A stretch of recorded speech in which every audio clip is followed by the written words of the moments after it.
One of my favorites was singing at the White House Mm. for President Obama and Motown. Actually, literally, the people from Motown, Barry Gordy and Smokey Robinson and Stevie Wonder, were actually in the audience. You are performing in Indianapolis on July 27th for the Yes. Smirnoff Ice relaunch tour. So what can you tell us about the show? So it's been a really great tour so far, and it's been like a relaunch tour of Smirnoff Ice, and the idea has been to take classics and bring in new, even just like in the music choices and the people who've been singing, they're bringing the classics and then the modern. Right. And I think that's the whole theme of the relaunch, because Smirnoff Ice is such a classic, and it's been, it's got a whole new look. And so I think that it's going to be so fun. I'm really excited. I know that everyone who's coming to the show will be up for having a good time. And my music, like I'm bringing my band, I'm doing a whole, I think it's like 45 minutes to an hour or something like that. And it's going to be fun. Like I would say, come expecting to move. People always find themselves moving to my songs, have a great band, and we just have such a good time. Of course, it sounds like a lot of fun, but ultimately, what made you want to partner with Smirnoff Ice? It's just like, music is such an amazing thing for entertaining people and making them feel great. Right. And I think it definitely is something that Smirnoff Ice has always had as their kind of ethos. And, I think entertainment, you just want to feel good, and that's what I'm all about, helping people enjoy themselves and, great singing, great music, having a good time. And all of us deserve to have a good time after the last few years that we've had.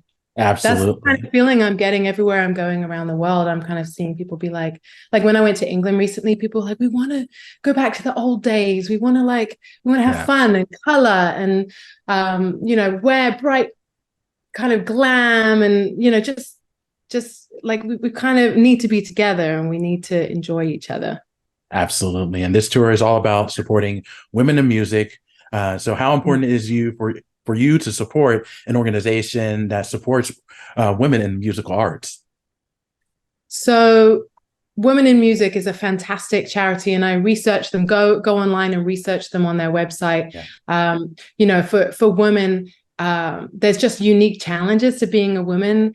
We also have superpowers because we're spectacular, but we also need a lot of support, and just like anyone does. But I think that women can really unite and bring each other up rather than compete. And Women in Music is they're directly benefiting women with equity, visibility, opportunities for women, and it's fantastic. So I love that Smirnoff Ice is all the proceeds to the tickets go to Women in Music. And again, that's definitely something that drew me to want to be involved.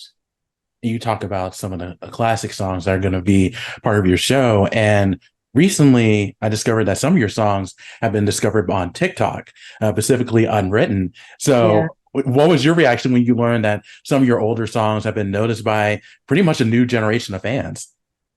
I love that. I love that, I'm a songwriter and I'm just in a room with two other people, and we wrote this song that came from our heart probably almost 20 years ago, and this song keeps on getting a new life every time a new generation discovers it. And TikTok's been one of those ones. It was kind of perfectly aligns with Unwritten, because Unwritten is about expressing yourself and releasing your inhibitions. And I think if there's ever something that helps you release your inhibitions, it's going to be TikTok, because you can just make a fool of yourself. You have to be real. Like, of all of them, you have to be really real.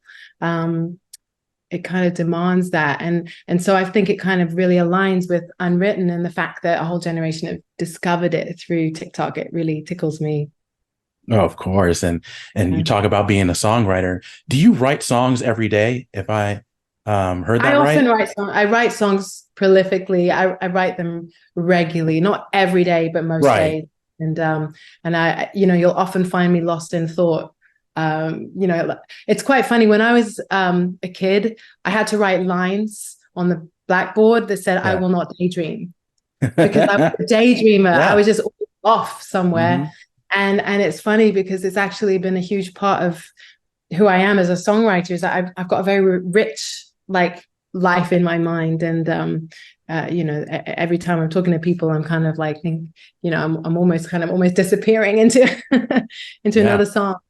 Yeah. Right. And you know, we talked about you know, how your older songs have gone viral on TikTok.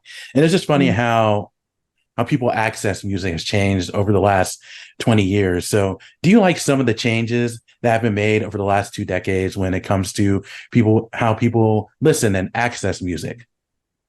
I think there's a lot of things that make it easier to put music out. You know, the gatekeepers are kind of moved out of the way, and you can get music heard. But I think that there's definitely unique challenges to the times that we're in, and everyone really is puzzling over how to work that out. But there's more of a market for music than ever. There's more of a demand, and there's just more music. So that's great, you know, and you can kind of be more particular in your tastes or more diverse.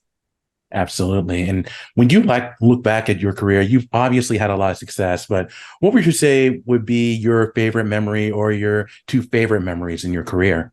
One of my favorites was singing at the White House for President Obama, and Motown. Actually, literally the people from Motown, Barry Gordy and Smokey Robinson and Stevie Wonder, were actually in the audience. So it was also one of my most nerve-wracking shows, because it was like, how am I going to sing this song and impress heroes? But then it was an amazing feeling because everyone stood up at the end and gave me a standing ovation. So it was like such a validating feeling. And yeah, that was one of the most memorable for sure. And I'm just doing shows all the time. I'll just pop up here, there, and everywhere. And one thing that I've noticed that I've got, somebody told me that like, if you stay healthy, if you look after your body, then your voice will get better and better as you have more experience, as you get older. And I feel like that's happened for me. Like when I'm doing shows, I feel like I'm totally in my prime, and that's a really cool thing. That is cool. Yeah. And when it comes to your new music, your last or most recent music, your last album was released in 2019. Now, you talked about you working on some new music. So do you have any plans to release an album in the foreseeable future, maybe next year or in 2025? Yeah, I mean, it's just about like the right time. I have all these amazing songs, and I'm just kind of biding my time. You know, I think it does it really is like the right song at the right time kind of thing. So yeah, it's kind of like a watch this space. Of course. Well, I'm looking forward to it. Natasha, thank you so much for your time. I really do appreciate it. Good luck to you at the show, and continued success to you.